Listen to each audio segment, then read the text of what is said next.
Welcome back. We just heard from State Representative Jordan Pace, one of the sponsors of the bill known as the Human Life Protection Act.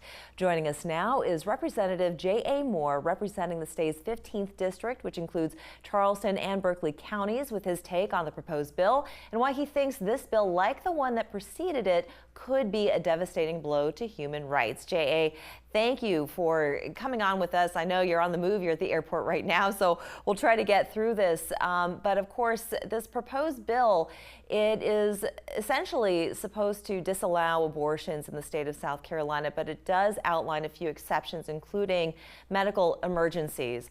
What is your take? Well, thank you for having me. I tell you what is how I have felt with any bill dealing with abortion. It's the one bill that I can think of, the one piece of legislation in the country that is specifically attacking rights for women and women alone.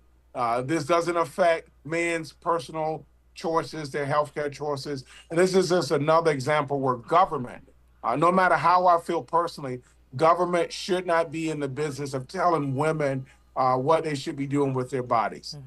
Do you think abortions should be used for birth control? No, that is not what I'm saying. My position is very clear that I don't think that government should play a role in women's healthcare decisions. And this is an even more evasive way that government can play a role in decisions that women make for their body. That's really my whole stance on this whole thing. Again, any law when we're prohibitions against abortion, this, I mean, it's disproportionately targeting rights of women. This is just one of many stances that Representative Pace and his so-called Freedom Caucus has done to actually limit freedom from South Carolinians. And so for me, I'm a true believer in all forms of freedom. And this is just another way to limit freedom and rights of women. Yeah.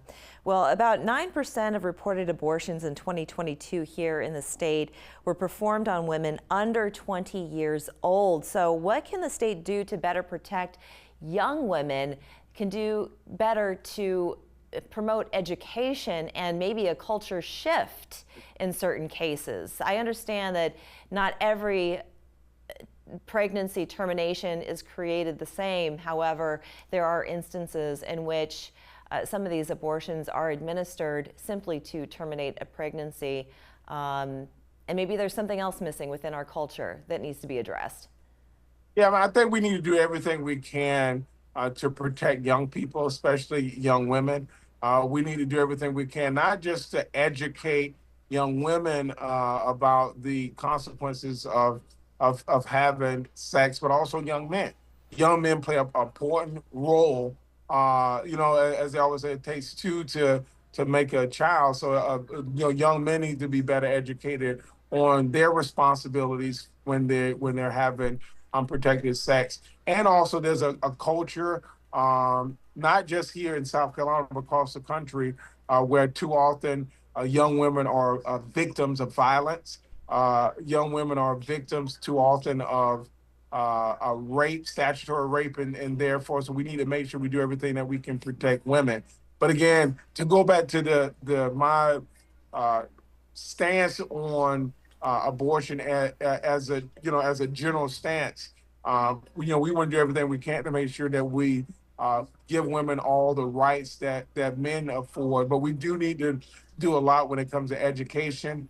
Yeah, we saw some women who came to the Capitol, the state Capitol, to talk about their own personal experiences, that they determined along with their doctors that their pregnancy was not viable, yet had to cross state lines in order to terminate their pregnancy because there was a risk either to themselves or to the babies, and that was a very isolating experience. Some have testified to that. The bill right now, it sits in the House committee.